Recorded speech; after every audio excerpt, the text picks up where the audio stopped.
اعوذ باللہ من الشیطان اللعین الرجیم بسم اللہ الرحمن الرحیم۔ بارگاہ ملکوتی امیر المومنین سرزمین نجف اشرف صحن فاطمہ سلام اللہ علیہا سے امام زمان عجل اللہ فرجہ الشریف کے متعلق ایک اہم ترین نقطے کو بیان کرنے کی سعادت حاصل کر رہا ہوں۔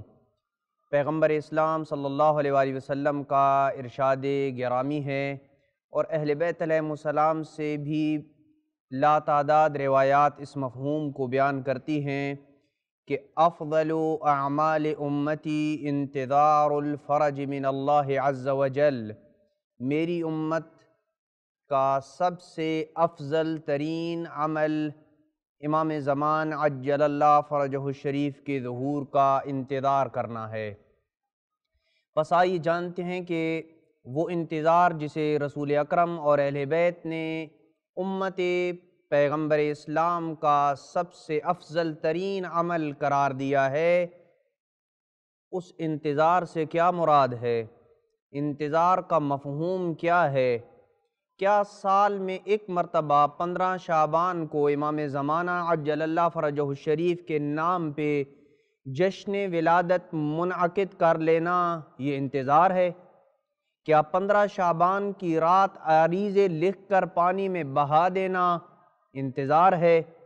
کیا ہر جمعے کے دن فقط دعائے ندبہ پڑھ لینے پہ اکتفا کرنا یہ انتظار ہے؟ اور میرے دوستو، بزرگوں، بہنوں اور بھائیوں، انتظار کا مفہوم اس سے بھی زیادہ قابل اہمیت ہو جاتا ہے جب ہم یہ جانتے ہیں کہ امام علیہ السلام کے منتظرین کون ہیں۔ روایات میں ملتا ہے کہ امام علیہ السلام کے انتظار کرنے والوں میں انبیاء بھی شامل ہیں۔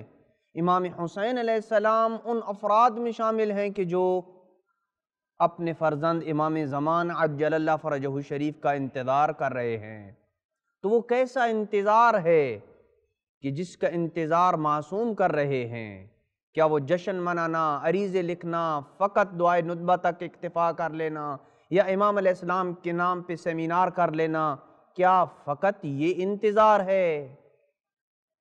سادہ اور آسان لفظوں میں اگر مفہوم انتظار کو بیان کیا جائے تو انتظار کا معنی یہ ہوگا کہ انسان اپنے قول اور فعل سے امام علیہ السلام کے ظہور کا زمینہ ہموار کرے اور میدان عمل میں سرگرم نظر آئے۔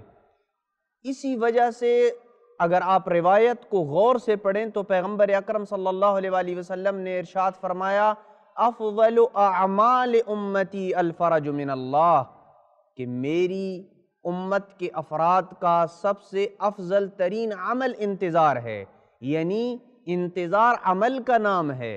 انتظار اپنے ہاتھ پہ ہاتھ رکھ کے بیٹھ جانا کہ امام علیہ السلام آئیں گے تو دیکھیں گے، یہ انتظار نہیں ہے۔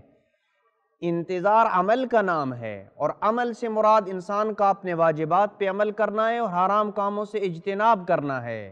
بس پتہ چلا جس کا جتنا واجبات پہ عمل کرنے کا درجہ بڑھتا چلا جائے گا وہ اتنا امام علیہ السلام کا زیادہ منتظر شمار ہوگا، اور جو حرام کاموں سے جتنا بچتا چلا جائے گا وہ اتنا امام علیہ السلام کا منتظر شمار ہوگا۔